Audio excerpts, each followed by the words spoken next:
इतने विशाल मॉन्यूमेंट बना कैसे दिए? यही सवाल सदियों से सबको परेशान करता आया है।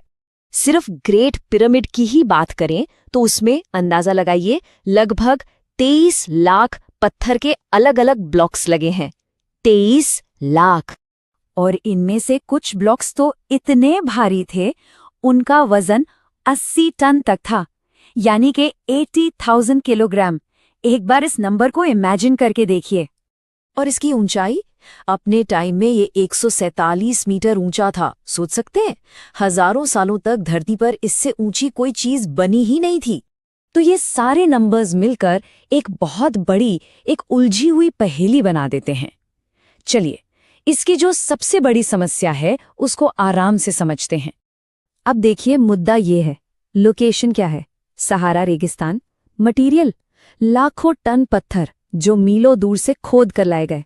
टेक्नोलॉजी, उस जमाने में ना कोई मॉडर्न क्रेन थी, ना पहिए, ना कोई मशीन।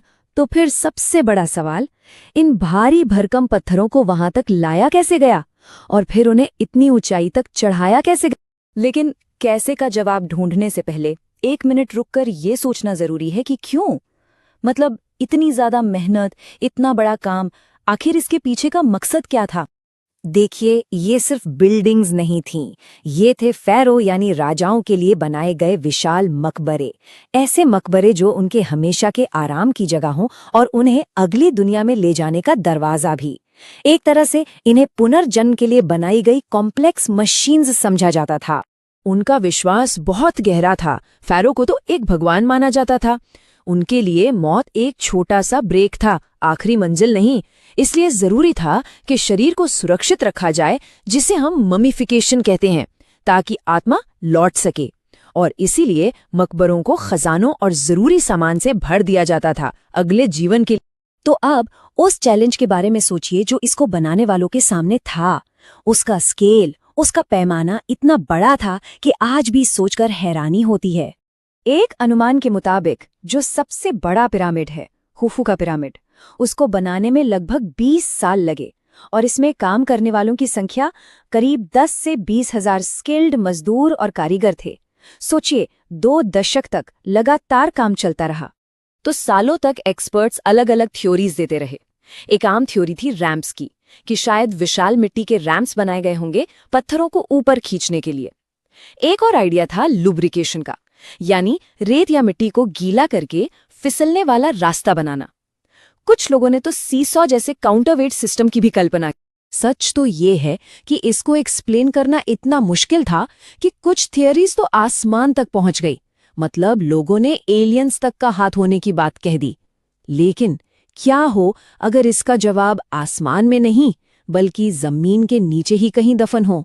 और बिल्कुल यही हुआ। हाल ही में हुई रिसर्च इशारा करती है कि अब तक की सारी थ्योरीज में इस पहेली का शायद सबसे जरूरी हिस्सा मिसिंग था, एक ऐसी कड़ी जो पूरी तस्वीर ही बदल दे। देखिए, सबसे बड़ी दिक्कत हमेशा से ही उन पत्थरों को कंस्ट्रक्शन साइट तक लाने की थी। पर सोचिए, क्या हो अगर उस वक्त वहां का पूरा लैंडस्केप ही आज जैसा ना हो? और यहीं पर एक जोरदार ब्रेक थ्रू हुआ है। वैज्ञानिकों ने नील नदी की एक ऐसी शाखा के सबूत ढूंढ निकाले हैं जो अब गायब हो चुकी है। एक ऐसी नदी जो कभी इन पिरामिड्स के बिल्कुल पास से बहती थी। और ये कोई मामूली सी धारा नहीं थी, ये नील नदी की एक बड़ी डिस्ट्रीब्यूटरी यानी वितरिका थी। इसे अब अहरमत ब्रांच का नाम दिया गया है। अहरमत, जिसका अरेबिक में मतलब ही पिरामिड्स होता है। ये एक खोज, सिर्फ एक खोज, गीजा के बारे में हमारी पूरी समझ को उलट-पुलट कर देती है।